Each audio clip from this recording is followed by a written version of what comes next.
O. Shahid, your facilitator for this week class.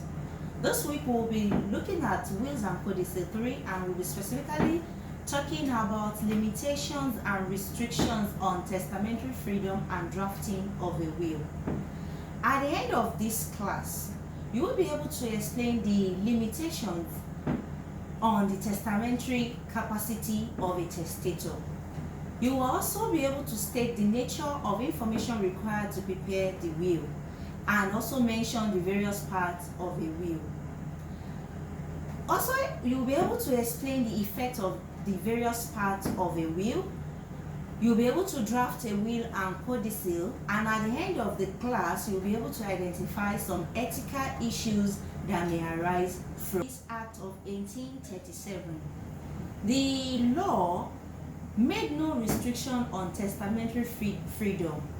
That is to say, a testator has capacity or freedom to make will and dispose of his property the way he wishes. This is reinforced in the case of Banks versus Goodfellow, where the court held that the testator can make a will and dispose of his property either to his family or someone who is not entitled to his estate.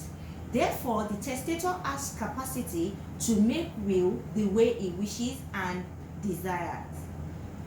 When you look at the provision under the Nigerian law make restrictions with respect to the testamentary freedom of a testator, and these restrictions are based on either statutory restrictions, customary limitations, and Islamic law limitations. We will look at these restrictions one after the other. When we talk about statutory limitations, there are some statutes in Nigeria which provide for restrictions with respect to the testamentary freedom of a testator. For instance, when we look at Section 2 of the Wills Law of Lagos State, it provides for reasonable financial provision for dependents of a testator. When you look at this section, I will read the section.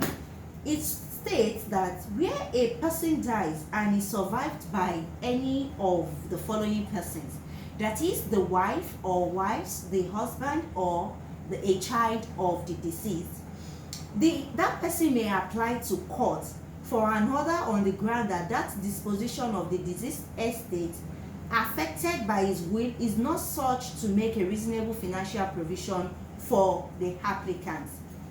Here, under this section, the wife or wives or the husband or a child of the deceased person can make an application before the court, that is the High Court of Lagos State. And this application will be to an extent that the testator failed to provide failed to make financial provision for such dependents. And this financial provision is mainly for the maintenance of the dependent. During the life of the testator, the deceased person is in position to provide financially for these dependents. And when he dies, he failed to make provision for such dependents, or he made provision for the dependent, but such provision was not adequate or reasonable enough.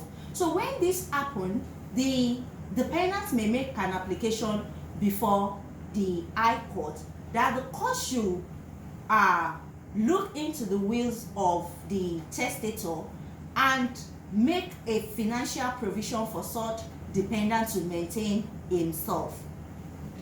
How will this dependent make the application before the court? Or within how many the period for him to make this application? The law provided that the applicant, that is the dependent, must make this application within a period of 6 months, of granting probate. Where the dependent fails to make this application, he cannot, under the law, make the application. This is because the law, the wordings of the statute use the word shall, which makes it mandatory for the dependent to make the application within a period of 6 months. Please note that under the English law, where a dependent fails to make this application within a period of 6 months, the court shall exercise the discretion to extend the time judicially, where the court considers some circumstances that necessitate late application by the dependent. And also the court will look at the situation that warrants the delay in making the application. And also the court can also look at the circumstance, that is, it is reasonable to make such financial provision in that respect. Let's take for instance where the dependent, only the wife, let's say for instance the wife is the dependent, and during the life of the testator, it is only the testator that maintains her. She has no capacity to maintain herself or the child of the marriage. So in that circumstance, it will be reasonable for the court to grant such application.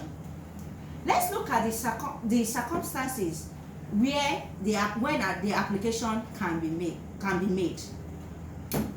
It is not in all circumstances that a dependent can enjoy this reasonable financial provision as contained under the statute. When you look at the case of Recoventry, the court held that the reasonable financial provision should not be above the breadline of the maintenance that the testator made during the life of the testator. So far that the reasonable financial provision is reasonable in all circumstances, then the court will grant such an application.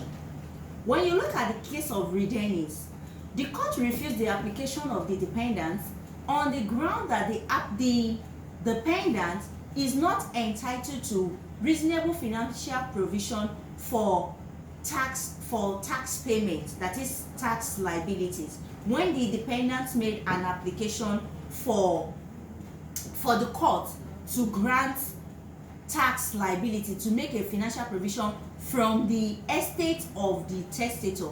So it is not in all circumstance that statutory restriction will affect the will of a testator based on reasonable financial provision for such dependents. So here the dependent must be able to establish or show before the court that in all circumstances it is reasonable for the testator to make substantial financial provision for such dependents. Another restriction is customary restrictions. Some custom in Nigeria made restriction with respect to testamentary freedom of a testator, with respect to the property the testator can devise by will. Generally, a testator can dispose his property the way he wishes, like under the Wills Act. But when you look at this restriction is subject to a particular property, that is a property that is subject to customary law. When we look at section 1 of the Wills Law of Lagos State and some other Wills Law in Nigeria, like sections 4, subsection 1, section 3, subsection 1 of the Wills Law of Oyo State, they all have similar provisions. Now let's read section 1 of the Wills Law of Lagos State. It provides that it shall be lawful for every person to bequeath or dispose of by his will executed in accordance with the provisions of this law, or property which is entitled either in law or in equity at the time of its death, provided that the provisions of this law shall not apply to any property which the testator had no power to dispose of by will or otherwise under the customary law to which he was subject. When you look at this provision, that is section 1 of the Wills Law of Lagos State on customary law restrictions, this law is in two legs. One, it is lawful for a testator to bequest or devise his property the way he wishes according to the Wills Law of Lagos State. On the other hand, that is a proviso. Such testator shall not dispose or shall not bequeath his property that is subject to customary law. That is why the law made a proviso that the law shall not be applicable to any property that is subject to customary law. Like I said, some custom made restrictions with respect to the testamentary freedom of a testator to dispose or to bequest his property that is subject to customary law. When we look at the case of Idehe and Idehe, the case of Lawal Osula and Lawal Osula, the Supreme Court was called upon to interpret the provision of section 3 subsection 1 of the Wills Law of the former vendor state, which provides that a deceased, that is the testator, can dispose or can make a will the way he wishes, and he can devise his house, that is the Igiobe, must be given to the first son. What is this Igiobe? What constitutes Igiobe? When you look at the case of Uwefo and Uwefo, Igiobe is a dwelling house where the deceased lived throughout his lifetime. So what constitutes Igiobe must be a house, that is a dwelling house where the deceased lived throughout his lifetime. Please take note that where the deceased had several landed properties or several houses, it does not matter it doesn't matter that he had several houses, but the applicant must show that that house, that is the Igiobe, is entitled to that Igiobe, that is the dwelling house. Let's take for instance, the testator had a house in Lagos State, a big mansion, and he had a small apartment in Benin. Where he lived, or where the testator chose to live in that Benin house, and he died, the Igiobe is the Benin house. Therefore, when we are talking of Igiobe, Igiobe is a dwelling house within the territorial jurisdiction of Benin. Where he had a property outside Benin, and he lived in that place, though it's not a dwelling house of that testator, the first son is not entitled to such Igiobe. And for the first son to be entitled to Igiobe, there are conditions that must be fulfilled.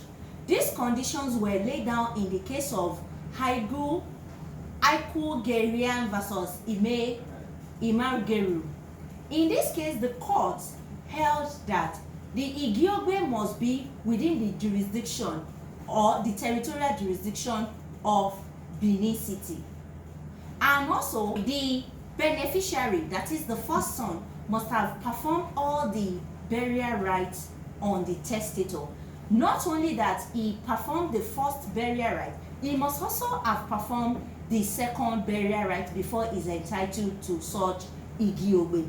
Also note that where the dwelling house of the testator is a communal property, such property cannot be subject to igiobe. Similarly, where the testator lived in a rented apartment, that does not constitute igiobe, because what the testator, the general principle is that a person cannot give what he does not have. So where is a tenant in a dwelling house, that does not constitute igiobe. So far what we are saying with customary restriction is that a testator has freedom to make a will and dispose his property or bequest his property the way he wishes. But that property that is subject to customary law shall not be devised by will. So that is the restriction that the custom of some particular locality in Nigeria made. It is also to be noted that this customary law that we are talking about must be a custom that has passed the litmus test of repugnancy, that is the repugnancy test. That is, such custom must not be repugnant to natural justice, equity, and good conscience. You can see the case of Ukeje versus Ukeje. Now let's look at Islamic law restrictions. Religion in Nigeria has also come to make restrictions with respect to the testamentary freedom of a testator. The religion here, we are talking about the Islamic law religion. Under the Islamic law, a Muslim cannot dispose his will, cannot dispose his property in a will the way he wishes. It must be in accordance with Islamic law injunction. That is, a portion of his estate can go to his heirs or those that are not beneficiary of his estate. That is 1/3 of his property. The Islamic law restriction, there is a locus case here on Islamic law restriction, that is Adeshubokun versus Yunusa. In this case, a Muslim made his will in accordance with the Wills Act and disposed of his property the way he wishes, because the Wills Act do not make any restriction to the testamentary capacity or freedom of a testator. The applicant in this case challenged the will on the ground that the Muslim, the deceased, cannot dispose his will the way he wishes. It must be in accordance with the Islamic law. That is, the portion that he can devise by his will to his heirs shall not exceed 1/3 of his estate. The trial court accepted the submission of the applicants on that ground, and at the Supreme Court reversed the decision of the trial court and the Court of Appeal, and the court held in this case that the testator intended to devise his property the way he wishes in accordance with the Wills Act, and he cannot be deprived of such freedom. In this case, the court, that is the Supreme Court, equated Islamic law as a customary law for that purpose. So here, the testamentary capacity or freedom of a testator cannot be restricted by any customary law whatsoever, any law whatsoever, be it Islamic law or customary law. The wish of the testator was to make his will in accordance with the Wills Act.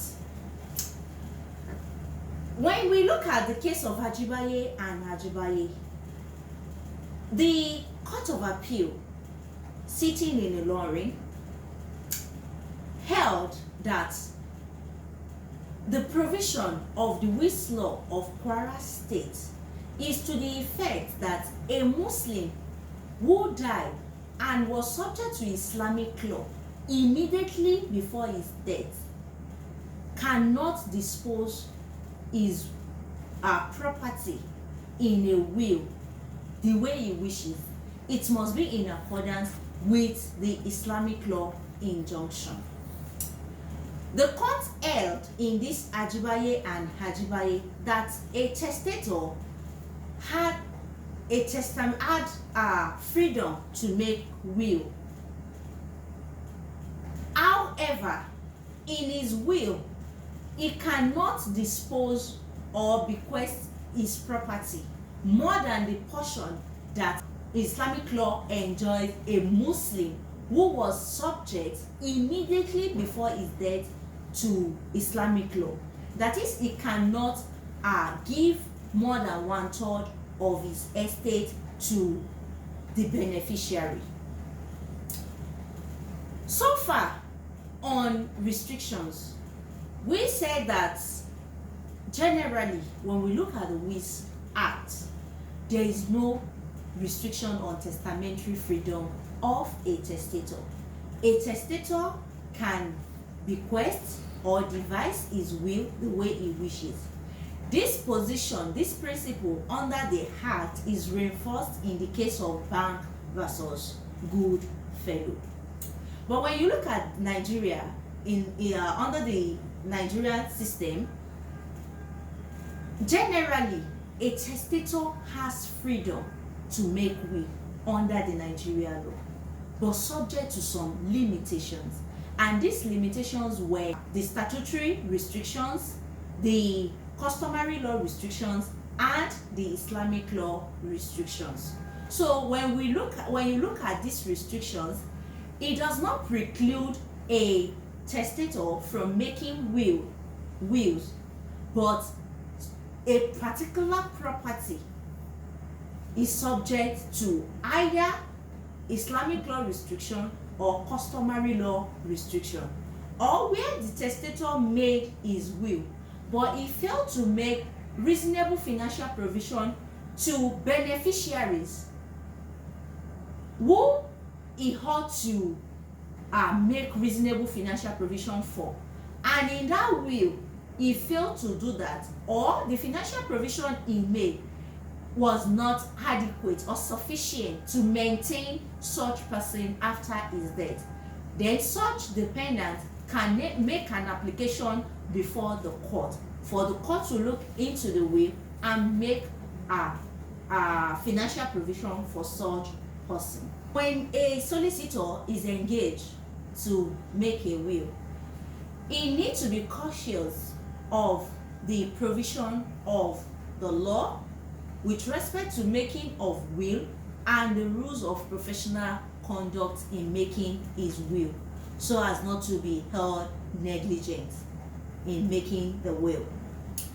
So the first thing to be done by the solicitor is to take instructions, and this instruction must be taken in his office except in special circumstances that is contained under Rule 22 of the Rules of Professional Conduct.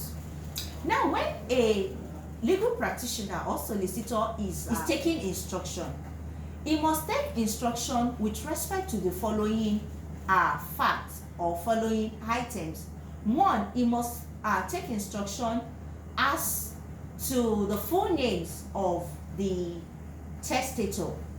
That is, the full name of the testator, including his aliases, including his address, occupation. Why taking instruction with respect to alias of the testator? There are times that a testator will acquire some properties in his alias name, or even a maiden name, where the person making the will is a female, that is a testatrix, where she's making a will, then where he acquires some property in a particular name and now is now making will in another name, the solicitor must take instruction with respect to that name. Also, the name and addresses of the executors of the estate. This is also important when the solicitor is taking instruction. The names and addresses of the beneficiaries of the estate. Also, the list and particulars of the testator's property and how he wants them shared. This is because a will takes effect after the death of the testator. That is why we said a will is ambulatory in nature. So at this stage of taking instruction, a solicitor must take instruction as to the particulars of the testator's property and the way he wishes that his estate be shared among his heirs or beneficiaries.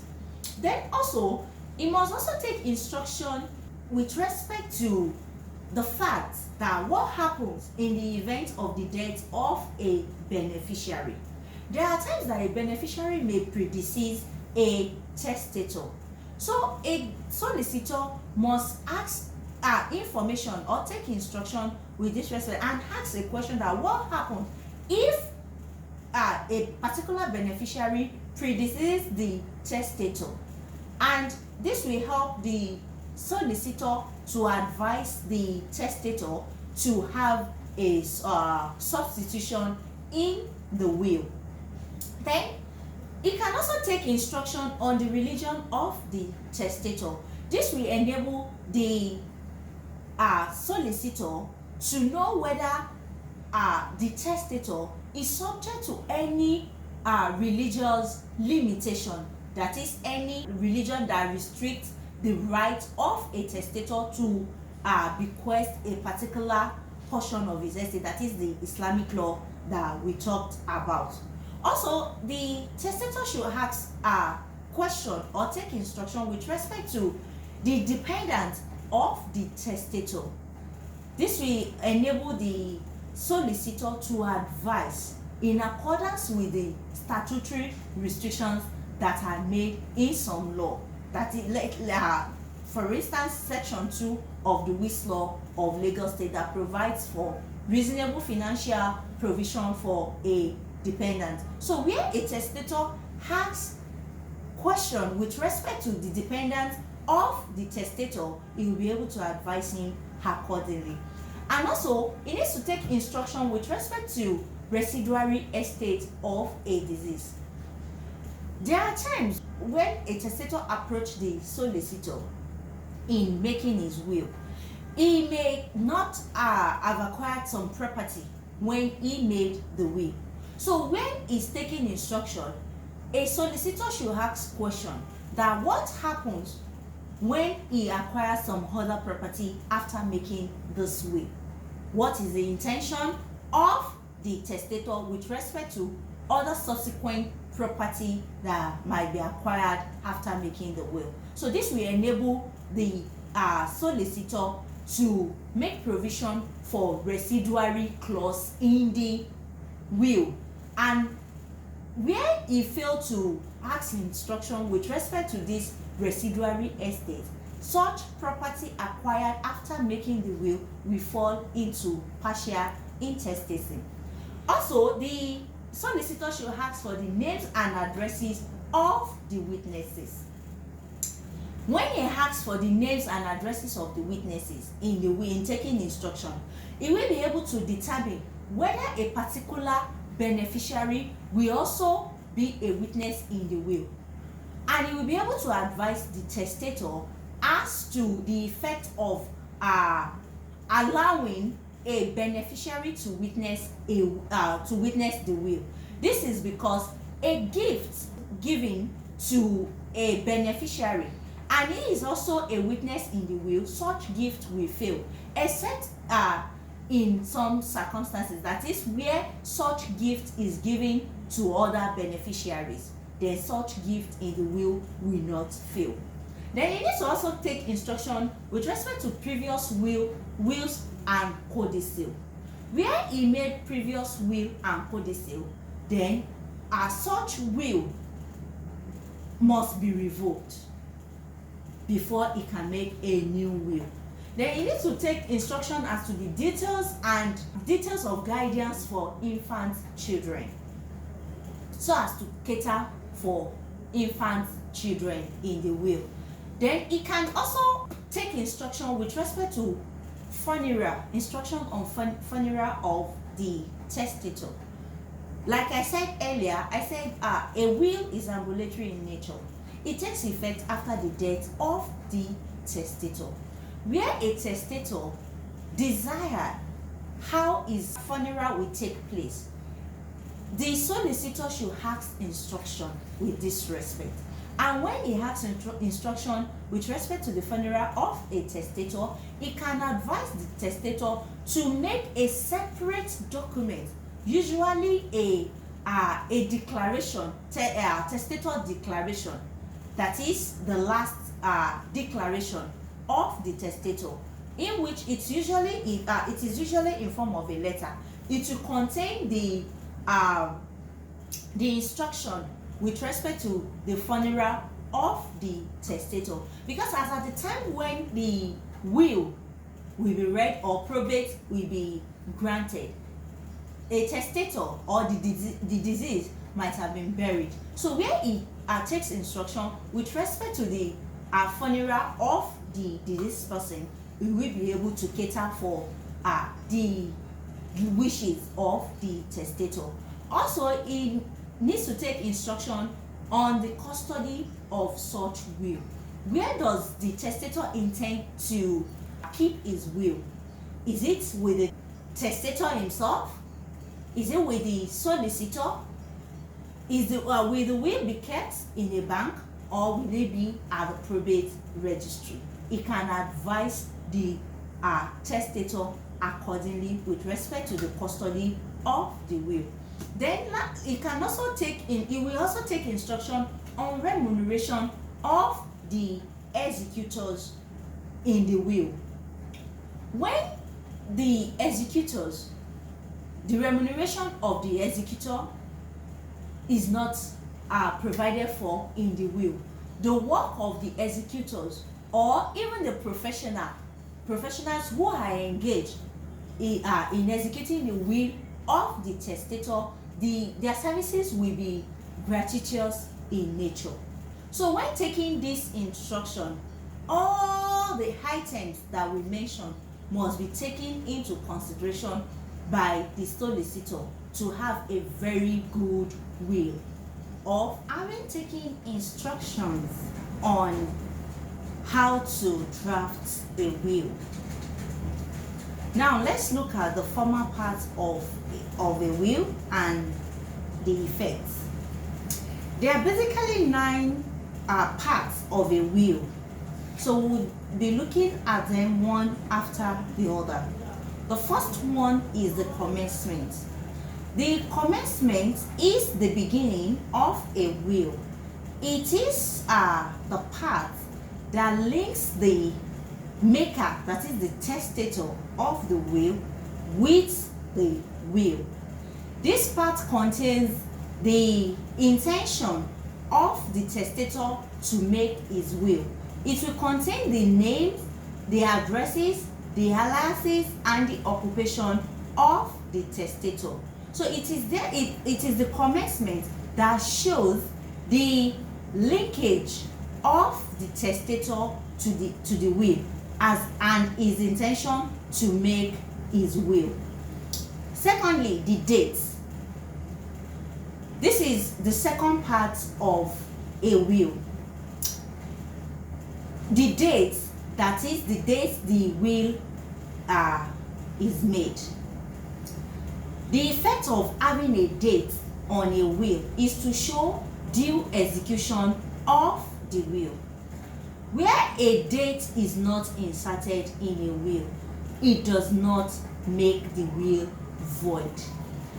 One of the advantages of having a date in a will is that it shows due execution of the will. And when there is a dispute with respect to the date a will was made, then we can refer to the date inserted in a will. Thirdly, we have revocation clause. This is a clause that annuls the previous or formal testamentary documents, that is wills and codicil made by the testator. This will show the intention of a testator to revoke all existing or formal testamentary documents he made in the will. Then the fourth one is the appointment clause. In this clause, the testator appoints his executors or the trustees in the will.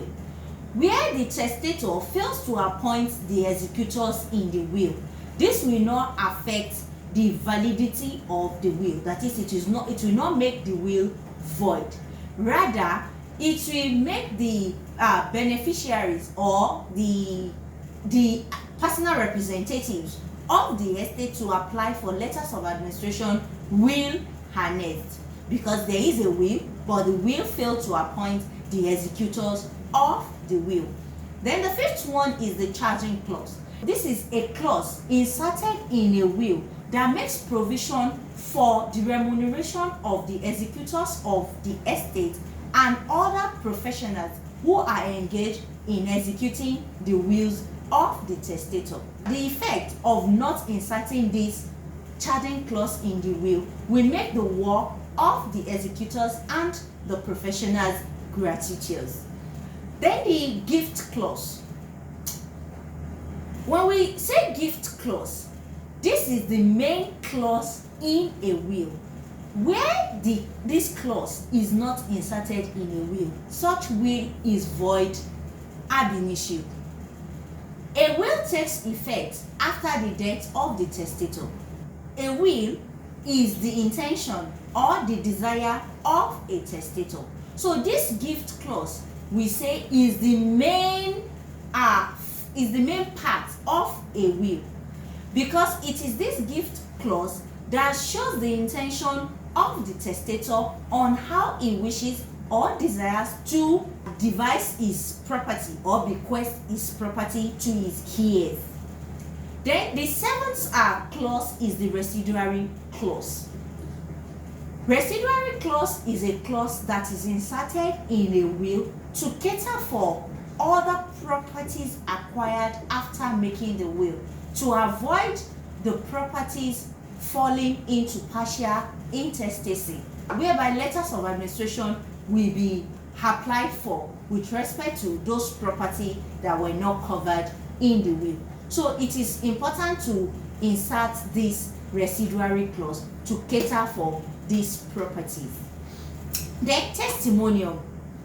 Testimonium is the linkage between the commencement and the execution and attestation of the will. Here, the testimonium shows the intention, or also show the intention of the testator to make the will in the manner he made the will. Which manner are we talking about? All those parts that are contained in the will, all his intention as to the gift, the date he made the will, and every other thing. So this testimonial is the linkage between the commencement and the execution of the will. Then lastly, we have the execution and the attestation clause. In execution clause, the testator will sign will put his signature, or may even thumbprint the will. In signing or making his thumbprint, he must do so in the presence of the two witnesses, and the witnesses to the will now attest the signature in his presence, and joint presence of each other, that is each of the witnesses. When the testator and the witnesses are executing and attesting the will, a testator may execute the will personally, or he may ask someone to execute the will on his behalf.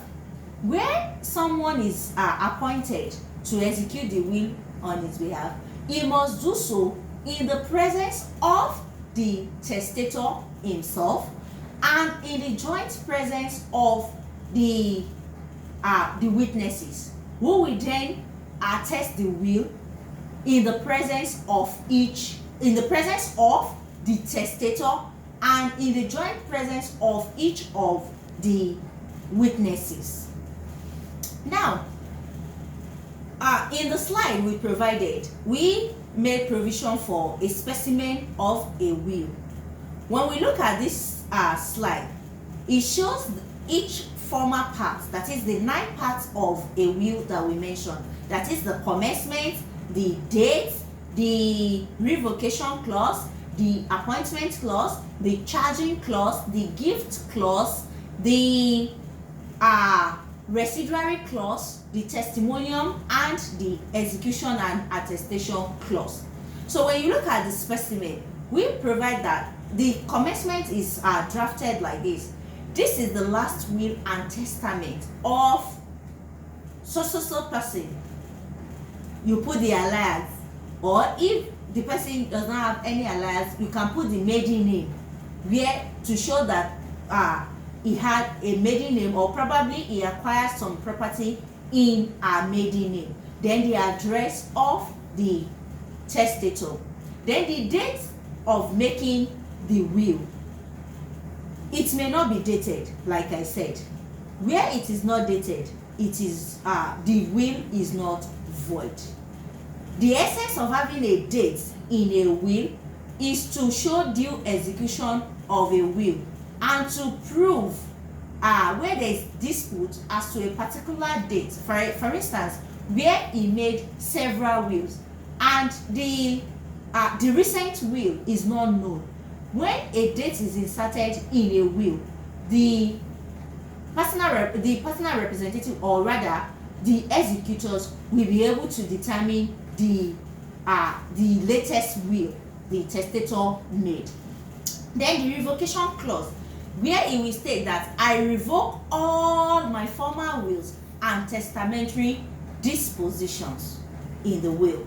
Then the appointment clause, the testator will now state I appoint Mr. ABC of so address and Mrs. Olajumoke Shahib to be the executors of my will. Where this is not provided for in a will, it does not make the will void. It will only make the personal representative of the estate to apply for letters of administration, will annexed. Then followed by a charging clause. A charging clause is drafted like this. I declare that it could be the name of the executor or a professional that is engaged in executing the estate of the deceased person. So it will be drafted like this. I declare that A.B. Smart, Esquire, being a legal practitioner, shall be entitled to his charges and be paid his full usual professional fee for work done, time spent, and services rendered in the administration of my estate. Then it will now be followed by the gift clause, where the testator will devise or bequest his property the way he wishes. We put it here that a testator made gift. He said, I give my black Toyota Prado car with registration number to my son, John. I give a 2-bedroom flat to my daughter. I bequest my 3-bedroom flat so at number 5 Shonola Close, Ebute Metta, Lagos, to my daughter Bimbola, and so on. Then the residuary clause, if any, will be inserted to cater for any property acquired after making the will. Then the testimonium is drafted this way: in witness of which I have executed this will, the day and year first above written. This is similar to all testimonium in any property law transaction. The only thing here is it is testator who make this testimonial. That is why first person singular is used. In witness of which I have executed this will, the day and year first above written. Then the signature of the testator will be there, or his thumbprint if is an illiterate. Then it will now be signed by the testator. His name will be there. That is the execution clause and the attestation signed by the testator, Mr. Ojopagogo Ajayi, in the presence of us, who in his presence and that of each other attested the will and subscribed our names as witnesses. You will see two columns. Those columns are for the witnesses to append their signatures or thumbprint. Where they are illiterate, then you must insert an illiterate jurat. Now let's look at some ethical issues that may arise in drafting this will. The first one is let's look at Rule 14 of the Rules of Professional Conduct, which provides that a legal practitioner must dedicate his expertise to the work of his client. Here, when a solicitor is engaged to prepare a will, he must at all times dedicate his expertise. He must be knowledgeable in this area of property law practice. When he's drafting, he must dedicate his time, expertise with respect to this to the testator's will. When he's drafting this will, he must be versed in wills. And where he's not versed in wills, in drafting wills, he must seek knowledge on how to draft a proper will. And in doing this, he must exercise patience, and at the same time, he must follow the principle of drafting an error-free, of having an error-free document. That is, he must first of all make a composition or an outline of the will. When he makes an outline of the will, he will be able to have a very good drafting. Then nextly, he must compose the will. At composition of the will, he will be able to know the intention, to achieve the intention of the testator. Then he needs to scrutinize the will. In scrutinizing the will, he will have to edit the will again. When he takes instruction, the instruction can be in writing, signed by the testator, or the testator can appoint someone to give the instruction to the solicitor, and that instruction must be signed by the testator.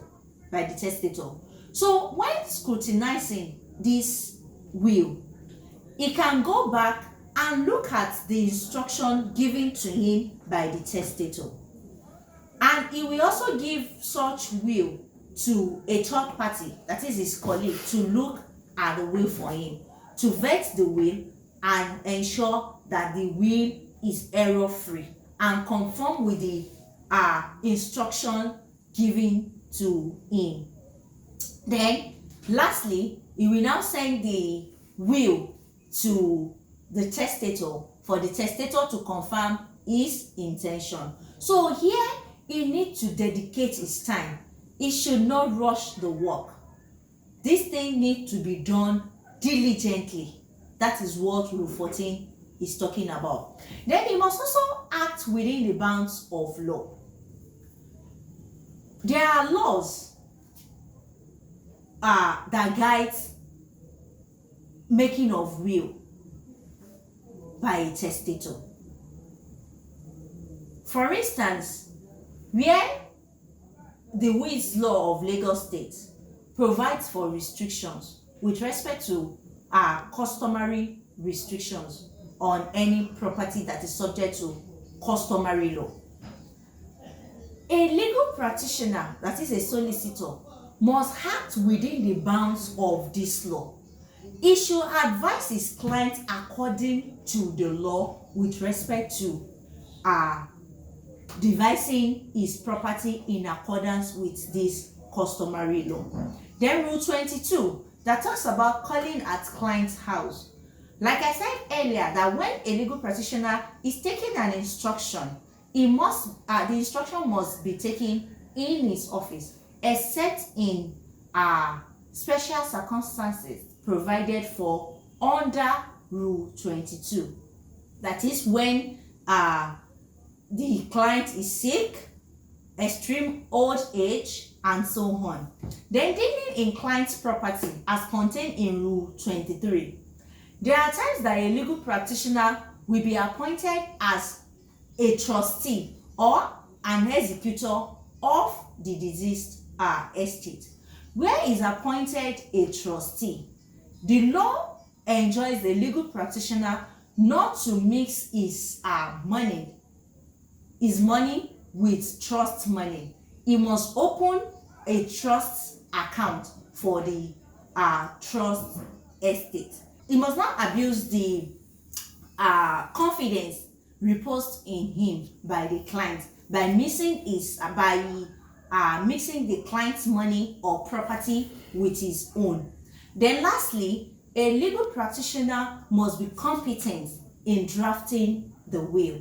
Where he is found not competent, he may be likely charged for negligence, where the testator or a beneficiary in the will will be affected grossly or will be affected negatively. So far we were able to talk about some limitations on testamentary freedom of a testator. We were able to know some items that some facts or items that a solicitor must take into cognizance when he's taking instruction, when he's engaged to draft a will. We were able to also look at the formal parts of a will and their effects, and we were able to also look at specimen of a draft of a will, and at the same time we were able to look at some ethical issues in drafting a will. Thank you for listening and do have a lovely day.